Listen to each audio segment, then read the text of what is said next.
Purified river है जिसमें bacteriophage virus पाया जाता है।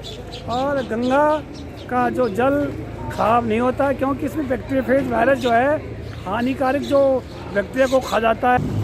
देवप्रयाग में अलकनंदा और भागीरथी का संगम होते हुए आगे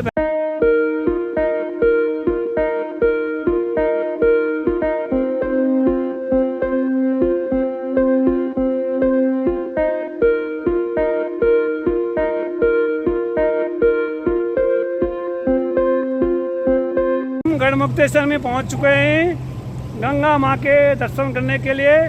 तो हमारा ब्लॉग पूरा देखिए, हम आज पूरा गंगा माता के बारे में पूरा डिटेल में बताएंगे और आपको पूरा गंगा माता कहाँ से आती है, कहाँ लास्ट में गंगा सागर में जाती है और गंगा माँ कहाँ से अवतरित होकर लास्ट में अपना जो पानी विसर्जित करती है तो गंगा सागर में जाती है। तो जहाँ से गंगा का उद्गम उत्तरकाशी के गंगोत्री से हिमशिखर ग्लेशियर से हुआ। तो इसका वीडियो गंगा माँ का नाम देवप्रयाग से हुआ। इससे पहले देवप्रयाग में अलकनंदा और भागीरथी का संगम होता है और अलकनंदा का संगम और भागीरथी के संगम से आगे जो नदी आती है उसका नाम गंगे पड़ा। माने तो गंगा माता है, ना माने तो बहता पानी है। तो गंगा की लंबाई 2525 किलोमीटर है गंगा सागर तक। और गंगा के जहाँ से प्रारंभ होती है तो गंगा तंत्र भारत का सबसे बड़ा तंत्र नदी तंत्र है। इसके अंदर अलकनंदा तंत्र, नया नदी तंत्र और रामगंगा नदी तंत्र है। तो मैं आपको डिटेल में बताता हूँ। जय गंगे माँ। भागीरथी नदी गंगा गंगोत्री हिमनद के गोमुख नामक स्थान से होते हुए देवप्रयाग तक भागीरथी नाम से जानी जाती है और गोमुख से देवप्रयाग तक की इसकी लंबाई 205 किलोमीटर है। भागीरथी नदी गोमुख से लेकर देवप्रयाग में पहुँचती तो इस बीच इसमें कई छोटी बड़ी सहायक नदियाँ मिल जाती हैं। पहले इसमें रुद्रगंगा आती है। रुद्रगंगा रुद्रगेरा ग्लेशियर से भागीरथी से संगम गंगोत्री धाम के ऊपरी स्थान पर बनाती है। फिर इसके बाद केदार गंगा केदार ताल से भागीरथी से संगम गंगोत्री धाम के निकट इसमें मिल जाती है। फिर आती है जाड़ गंगा जिसे जानवी गंगा के नाम से कहा जाता है और उद्गम स्थल थांगला दर्रा भागीरथी से संगम बनाती है भैरव घाटी में। फिर सिया गंगा झाला नामक स्थान पर भागीरथी में मिल जाती है। फिर अस्सी गंगा जो डोटी ताल से आती है भागीरथी में संगम बनाती है और वो असीम गंगा डोटी ताल से गंगोरी नामक स्थान पर। फिर ये आगे बढ़ के टेहरी गढ़वाल पहुँच जाती है। टेहरी गढ़वाल में ये गणेश प्रयाग में भिलंगना से मिलती है।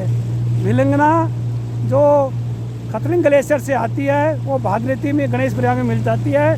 फिर यहाँ से गणेश प्रयाग से फिर ये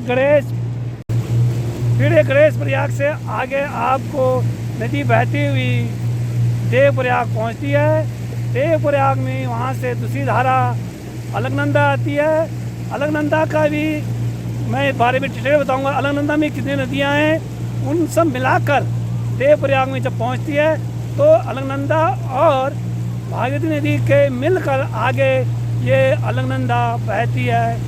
आगे जाके ये गंगा के नाम से आती है और ये ऋषिकेश होते हुए हरिद्वार पहुंचती है। हरिद्वार से मैदानी भाग में प्रवेश करती है और देवप्रयाग में अलकनंदा और भागीरथी का संगम होते हुए आगे बहते हुए पौड़ी गढ़वाल होते हुए वहाँ पर नया नदी का मिलन पश्चिमी नयार पूर्वी नयार का मिलन होता है गंगा में।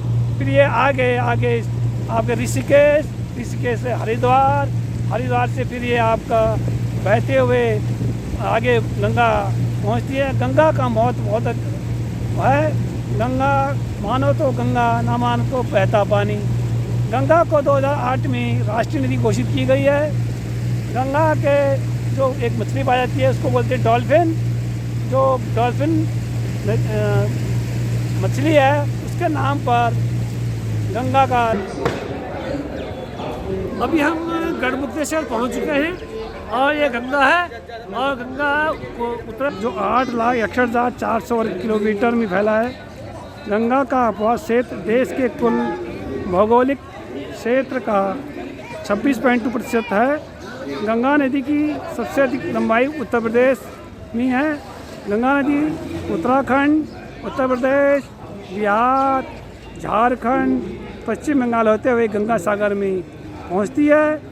और मुख्य नदी पश्चिम बंगाल में फरक्का के स्थान पर बांग्लादेश में चली जाती है, जहां पर पद्मा के नाम से जानी जाती है। और वहां से फिर दूसरी नदी ब्रह्मपुत्र, जिसको जमुना के नाम से जानते हैं, जमुना और पद्मा मिलकर आगे मेघना के रूप में बहती हुई समुद्र में मिल जाती है। गंगा और संगम देवप्रयाग में अलकनंदा से, कन्नौज में रामगंगा से, प्रयागराज में यमुना से, गाजीपुर में गोमती से, छपरा में घाघरा से, पटना में सोन से, हाजीपुर में गंडक से, भागलपुर में कोसी से, मालदा में महानंदा से। प्यूरीफाई एक रिवर है जिसमें बैक्टीरियोफेज वायरस पाया जाता है। और गंगा का जो जल खराब नहीं होता है, क्योंकि इसमें बैक्टीरियोफेज वायरस जो है हानिकारक जो बैक्टीरिया को खा जाता है, और इसलिए गंगा का जल कभी ख़राब नहीं होता है। यह वैज्ञानिकों का शोध का विषय है। वैज्ञानिक भी आश्चर्यचकित है कि गंगा का पानी खराब नहीं होता। उसका कारण यही है कि इसमें बैक्टीरियोफेज नाम का वायरस पाया जाता है, जो हानिकारक कीट जो पानी को खराब करता है उसको खा जाता है। गंगा को राष्ट्रीय नदी का 2008 में घोषित किया गया है। गंगा की जो लंबाई है 25 से 25 किलोमीटर है, और भारत की सबसे लंबी नदी गंगा है। गंगा का अपवाद तंत्र भारत का सबसे बड़ा अपवाद तंत्र है।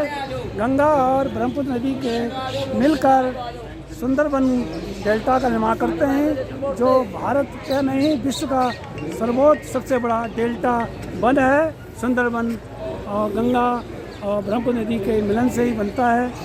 गंगा का जलीय पक्षी जो जीव है डॉल्फिन जलीय जीव गंगा में पाया जाता है। और ये हमारी पापनाशनी, मोक्षदानी, प्राणदायिनी, हर गंगे जय गंगे माँ।